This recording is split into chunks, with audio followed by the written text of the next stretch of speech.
আসসালামু আলাইকুম ভিউয়ার্স, সবাই কেমন আছেন? আশা রাখি অনেক বেশি ভালো আছেন। আপনাদের ফাতেমা আপার একটা ব্লগ নিয়ে আসলাম। বাবার বাড়িতে যখন ছিলাম তখন এই যে এদিক দিয়ে হেঁটে হেঁটে যাচ্ছিলাম, যে আমার বাবার জমিগুলা ঘুরে ঘুরে দেখতেছিলাম, যে অনেক বছর যাওয়া হয় না। যাই হোক, কুয়াশা, শীতের দিন, চারিদিকে একদম কি একটা অবস্থা। মা মেয়ে সেম ড্রেস পরছি, পরে আসলে পুরা গ্রামটা ঘুরে ঘুরে মাঝে মাঝে দেখি আর কি। দেখে যে আমাদের বাবার বাড়ির রাস্তায় চলে আসলাম। বাড়ির সামনে বিশাল পুকুর।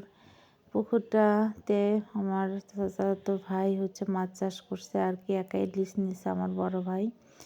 তো এদিকে আমাদের যে একটা ডোবা ছিল জমির মধ্যে, সেই ডোবাতেই হচ্ছে ছেঁচেছে, মানুষের কাছে বিক্রি করে দিছে আমার আব্বা আর কি। নিজের মাছ মারার লোক নাই, তো ওনারা আবার কিছু মাছ খাওয়ার জন্য দিছে, আর আমার কিছু মাছ আমার বোন কিনে নিয়ে আসছে আর কি।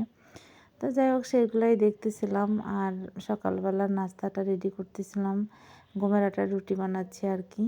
তা আমি বানিয়ে দিচ্ছি, আমার আম্মা হচ্ছে ভেজে দিচ্ছে আর কি।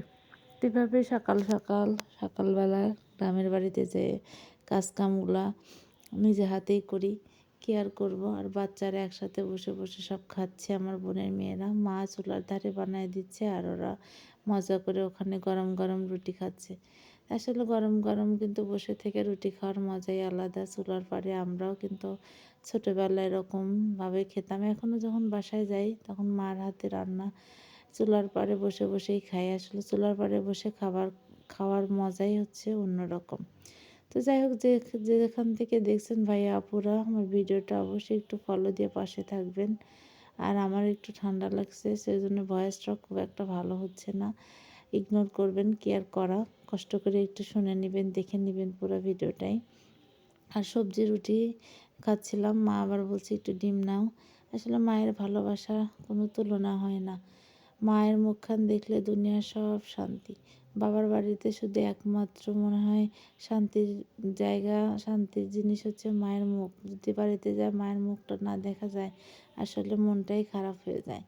তো আল্লাহর কাছে দোয়া করি, মাকে দীর্ঘায়ু কামনা করছে। আল্লাহ যেন মার আরও অনেক দিন বাঁচিয়ে রাখে, আমাদের মাঝে সুস্থ রাখে, এই আর কি। আর মেয়েরা নানা বাড়ি গেলে তো খোলামেলা পথ, আমার মেয়ে তো কিছুই খেতে চায় না, বলছে উঠানে ঘুরে ঘুরে খাবো আর কি, গাছতলায়। এই জায়গাটা অনেক বেশি বাতাস লাগে, পাড়ার সব মানুষ এই জায়গায় এসে সবাই বসে থাকে হাওয়া খানা আর কি।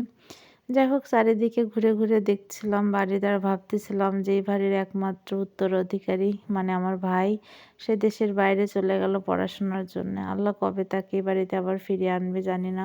তবে ভাই যেখানেই থাক, মন থেকে অনেক বেশি দোয়া থাকবে ভাইটার জন্য।